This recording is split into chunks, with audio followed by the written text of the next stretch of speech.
Isdang tabang pero hindi pangkaraniwan. Ito ang mga lumalabas na bagong species ng dalag. Mas agresibo kumpara sa native kaya mas mabilis magpalaki at magparami.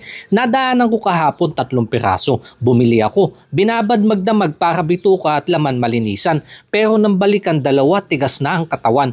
Para hindi makasama sa lasa ginawa ko na lang pataba sa mga halaman. Natitirang isa aking nilinisan. Medyo may kalakihan kaya pwede na to para lang matikman saka hinugasan. Sa palayok sunod na salang, saging na latag para hindi masunugan, isa-isang isinilansan, luya unang sangkap, sibuyas sunod at madaming bawang, binudburan ng paminta patis pinaalatan, magic pinalasahan, pinatuyong kamyas pinaasiman, samahan pa ng sukang Iloko, ay napapapikit iniisip pa lamang.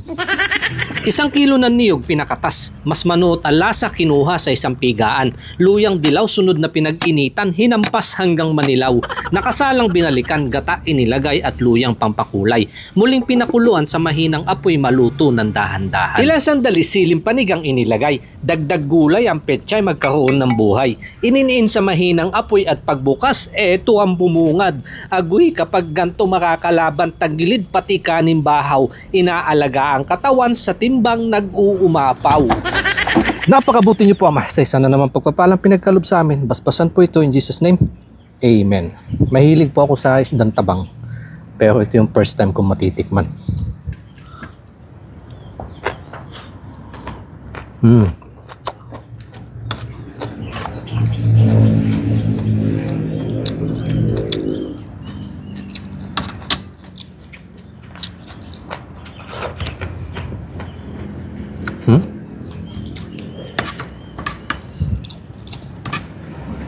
Itsura lang ho yung nag-iba. Pero yung lasa, pareho lang din.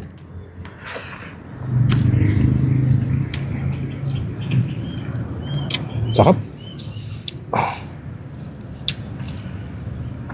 Kapit na kapit ho yung kanyang gata.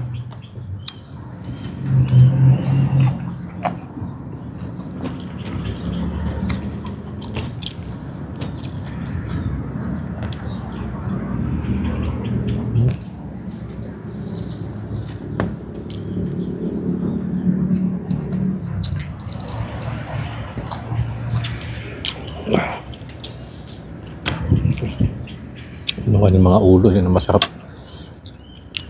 Sip-sipin yung mga tinik.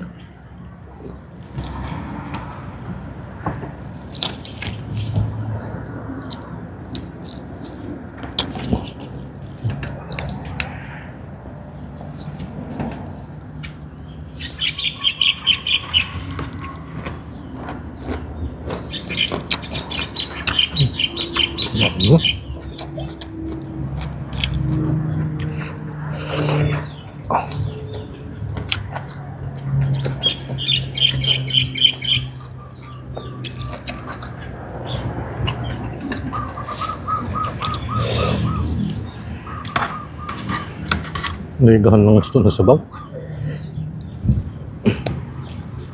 Ay, paano may pampahid-pahid dito sa bahaw.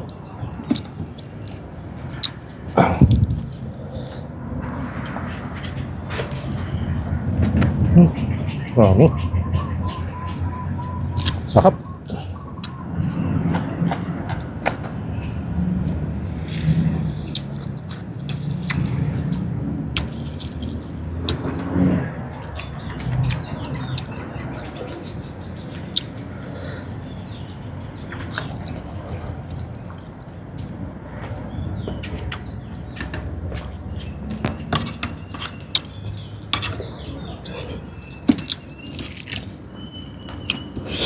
Mga simpleng pagkain bukid ho na napakasarap, pero sa ngayon madalang na nga lang matikman.